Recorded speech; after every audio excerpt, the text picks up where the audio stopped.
catch you on fire? It started with a hiss All the shit, Mum! and ended with a bang. What the That's my e-bike! My son was constructing an e-bike battery off eBay and it wasn't even plugged in and it exploded. All the shit, Mum! Well, it was terrifying. Shit, Amy, get away! Sarah Gregg was in bed at her home near Hobart when the lithium-ion battery in her son's e-bike caught alight. Fortunately, no one was injured. I didn't realise that they could corrode and then explode. I had no idea, absolutely no idea. Oh, you supervised the house! If they want to buy another e-bike, they've got to save up and buy a proper brand name and then put them in those fireproof boxes. My seat, everything. No more kits off eBay. They're just too volatile. It could have been much worse. 2 women were killed late last month after the battery of an electric trail bike caused a massive fire in a home near Newcastle. That battery caught the light because it was what we would say mechanically compromised, and what that means is the battery was penetrated in such a way that it then became open to the atmosphere.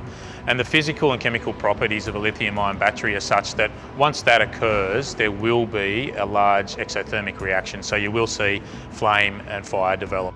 One of the women, Therese Harris, has been remembered by daughter Shani as the type of person who would go out of her way to help anyone. Sadly, these were the first 2 lives that we've lost in New South Wales as a result of a lithium-ion battery fire. The number of fires that we're seeing, unfortunately, it's probably a sad reality that we will have additional fire fatalities related to lithium-ion batteries. So here's some examples of products that typically have lithium-ion batteries at home. So we've got a vacuum cleaner like this. So lots of cordless vacuum cleaners will have lithium-ion batteries. Mobile phones. There's no nationally consistent regulation that applies to testing, certification or labelling of lithium-ion batteries. But they're everywhere. The ACCC estimates households will have an average 33 devices powered by these batteries by 2026. There's 3 major advantages to using lithium-ion batteries. The first is you can store a lot more energy inside a small space. The second is you don't actually need to perform any battery maintenance. If we recycle them properly, they can be more environmentally friendly than some of the other technologies which do have more harmful materials in them. Dr. Matthew Priestley is an expert in lithium-ion batteries at UNSW. He says that used properly, well-made batteries in most household goods aren't the problem. Issues can arise with those that are badly manufactured, damaged or misused.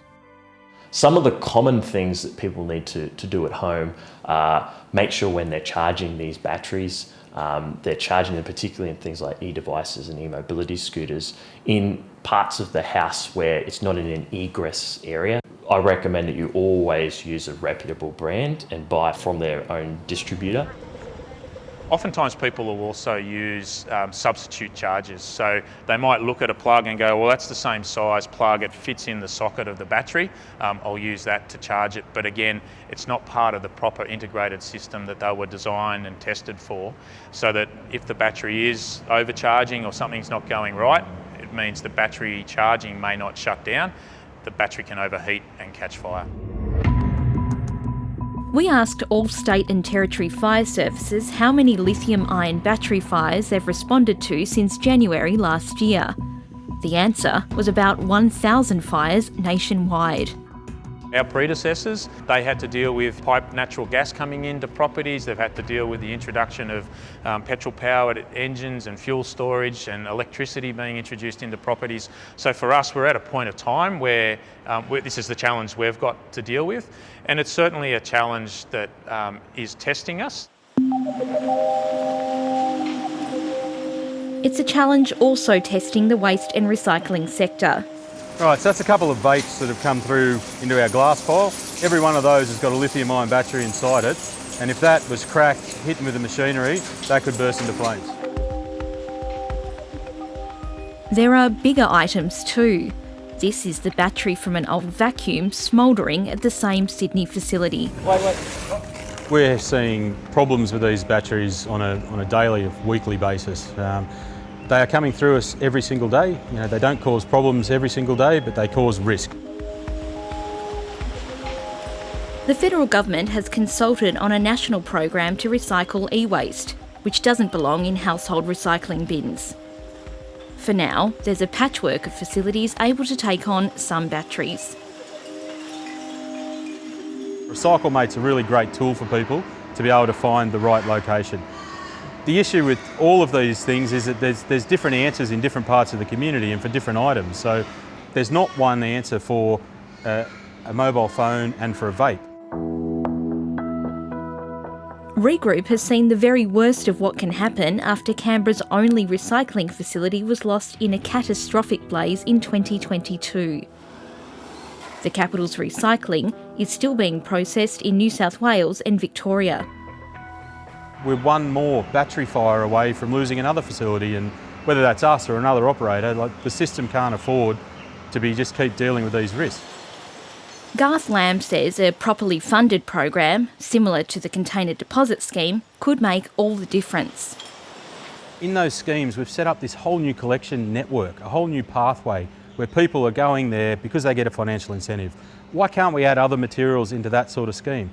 Why can't we say, come on down, bring your bottles and cans, we'll give you 10 cents. Bring your batteries, we'll give you some money for those as well.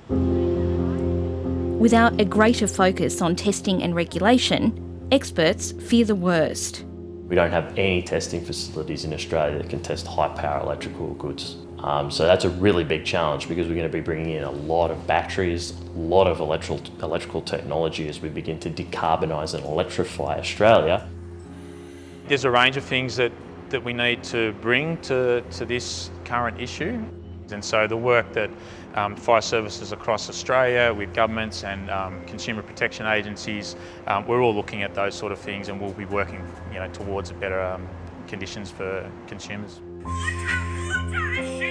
So I'm just sort of at a bit of a loss as to how these batteries are being let into the country when there's nobody to help you if something goes wrong, or if you want peace of mind and have them tested safely. What the f? That's my e-bike!